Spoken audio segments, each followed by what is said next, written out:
Did you ever have a prolonged period where you didn't play the guitar at all? I guess the answer would be yeah, which would be the first 15 years of playing music. I played enough rhythm just to back up my cousin when he would play fiddle, and he played enough rhythm to back me up when I would play mandolin. As far as when I started playing electric guitar, nah, man, the longest period I'd go would be maybe a week. But even within that week, still meander over just something laying in the living room. I've got a really cheap little PRS acoustic. I mean, that thing's like $500, but I play it all the time just because it's always laying on the couch. It's like one of my most played guitars, so yeah, I mean, I guess maybe a week. Do you feel like there are any passive behaviors that contribute to guitar development, such as listening to different kinds of music or even learning another instrument? Yeah, absolutely. I mean, I don't want to give you a 2-second answer, but of course, I think my perspective is interesting just because my background's mandolin, being formative years of learning technique and delivery on a stringed instrument.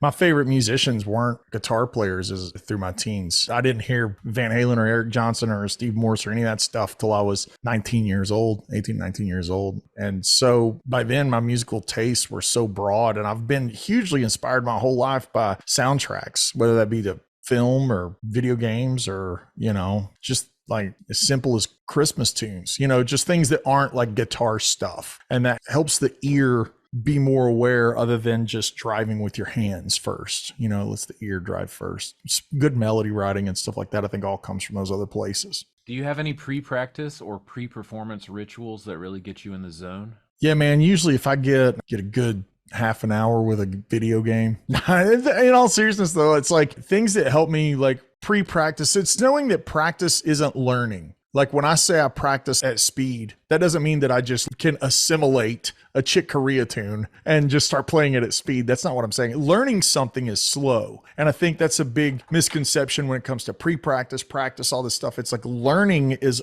acquiring the knowledge to navigate the piece of music. Practice is actually putting it at the tempo that it needs to be played at, because you have to understand what that feels like. If you're practicing 40 BPM slower than, Spain is, or, Mediterranean Sundance, it's like you're never going to be able to play it at speed because you're only ever playing it 40 BPM lower than it needs to be. Like you need to play it at speed and buff it out at speed, right? So practice, pre-practice, learning, those are all wadded up together for me. Do you hear the notes that you're about to play in your mind before you play them? When I'm on, yeah. Yeah, I think when things are clicking, and that's another thing is like over the course of life and your journey, you're on more than you're not on. Things can take you out of it. Like, is the amp dying? Did somebody spill a beer on your pedal board? Like things will take you out of being on.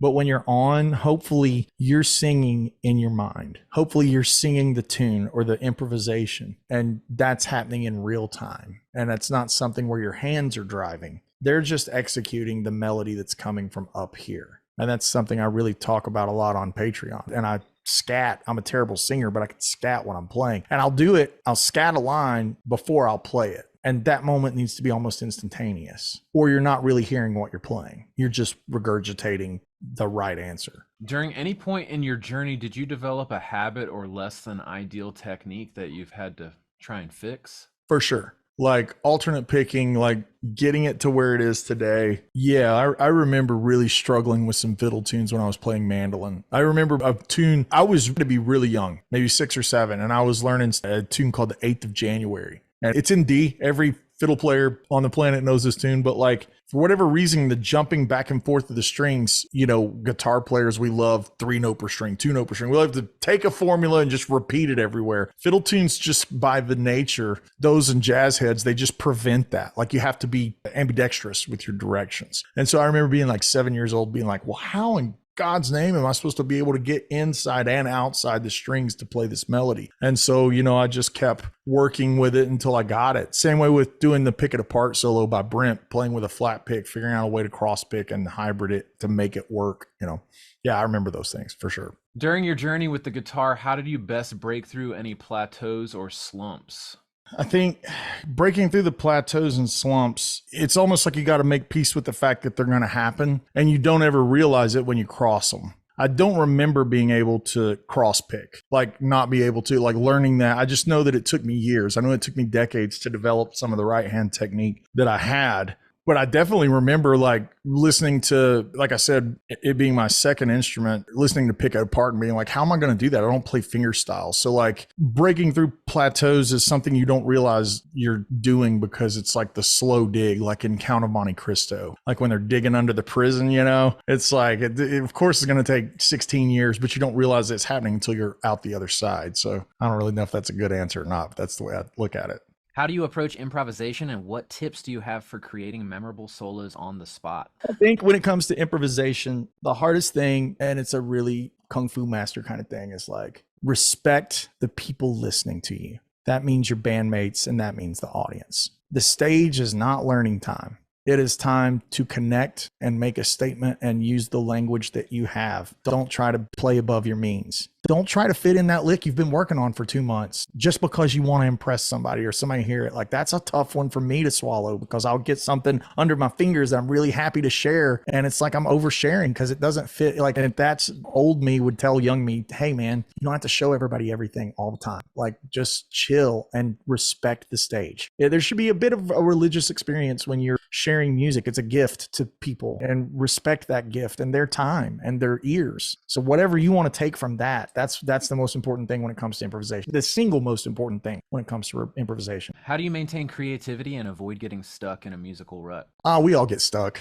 Finding a way out of it is really important, right? And that could come usually, again, from listening to different music. Like if you're only listening to telly chicken picking stuff, you're gonna get stuck because that has a wall on the genre. That's a good and bad thing because that makes it a genre, that makes it a language. But it also means that like if you're stuck, you've got to go get some ingredients from something else. Like go listen to Indian classical music or whatever, like, you know, John Williams' score to Raiders of the Lost Ark. I don't know, just like anything that's not what you're listening to. I think that's how you find a way out. And for me, inspiration comes in other forms of media, like literally art, photographs. Like I always go, what is this? Like if this show is muted, what would I make the soundtrack to this show be? Like if the soundtrack on this video game is muted, a lot of times I play a lot of Destiny and I'll play with the music off. And I can be, okay, what does this look like? Okay, what does it sound like? And now I'm the composer for that. And that helps me find a way out of barriers. Is playing guitar at a high level more about talent or work ethic? It's not about either.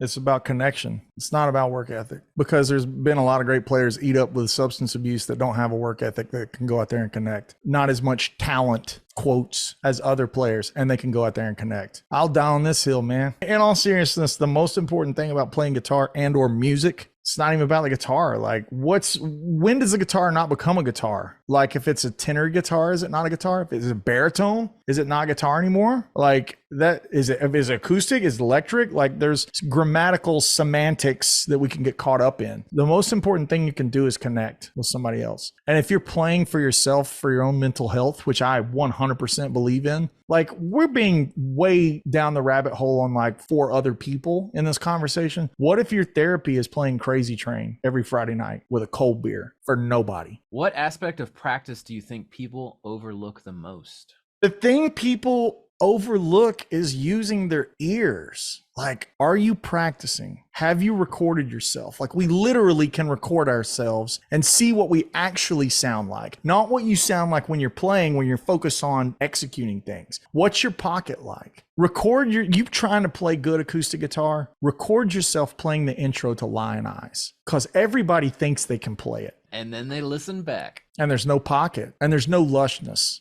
That is one of the most gorgeous guitar intros ever.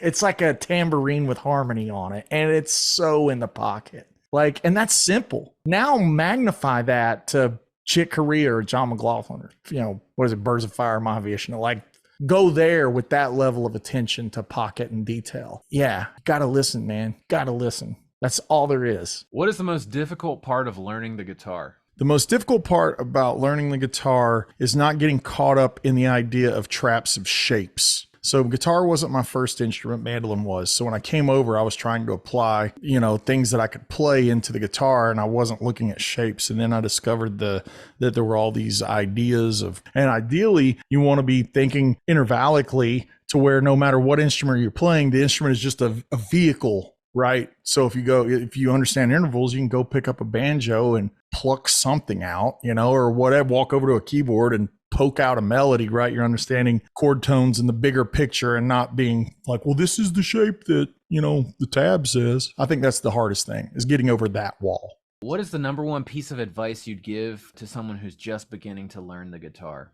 Don't get frustrated with how physically demanding it is. Don't get caught up in trying to buy your way out. Like, all guitars are hard to play when you first start playing. And if you got a cheap one, yeah, I grew up broke. My dad was a cop. My mom didn't really work that much, worked front office. We didn't have money. So I had the instruments that my granddad had, and they didn't play great. They didn't play like those Sirs. I guarantee you that, right?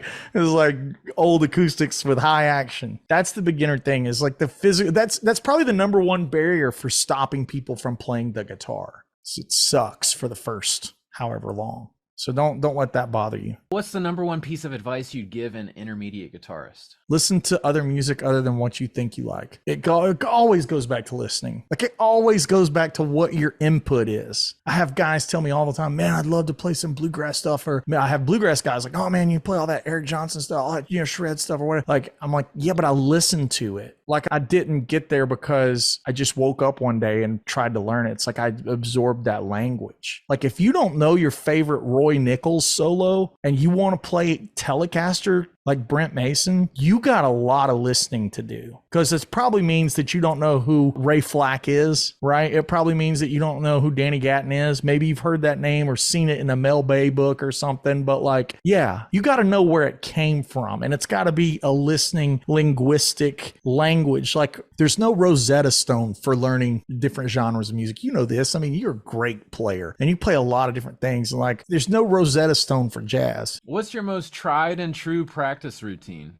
I don't practice. I just learn music. I listen to music, and that is tried and true. Like, when it comes time to implement a new technique into the arsenal, or if there's something I'm working on, I pull out tunes. Like, if I'm looking for ear training, I just go back to my favorite songs. Like, I use the song Night Moves by Bob Seger to teach interval training, because the melody line doesn't start on a 1-3 or a 5. Like, the Little Too Tall could have used a few. That starts in 6. So it's like, I try to get people to identify things out that. But to me, like, practice is playing music. Like, play music. That's how you practice. Play along with records. What role has music theory played in your development as a guitarist, and how do you strike a balance between theory and instinct when playing? Yeah, this is almost like a Jedi answer. It's like, you've got to get to the point where you're using the force, and it's happening on a subconscious level. Just like you read words on a screen, you're not reading the letters, and you're not seeing the grammar and the punctuation. And even if all the punctuation's wrong, you can still read it. That's where the music and the theory needs to overlap into the playing and the instinct. Like, it needs to get really blurred. Unfortunately, the only thing you can do to get there is time investment. You can't take 10 of these and call me in 6 months and it be there. You need to go play a billion gigs. Like, I would say, if you're really studying theory and you're really gigging and you're really playing out, even if it's just a local club and you're studying theory off of Google, you got to have 700 gigs. I think 4 years worth of gigging and study before the instinct and the theory starts blurring. It ain't gonna happen in year one. I mean, it's gonna happen in less than 5 years, but it ain't gonna happen in year one. What trick or theory concept had the most bang for the buck influence on your guitar playing? Unlocking that secret of the numeric being under the fingers. Like, the walls fell down like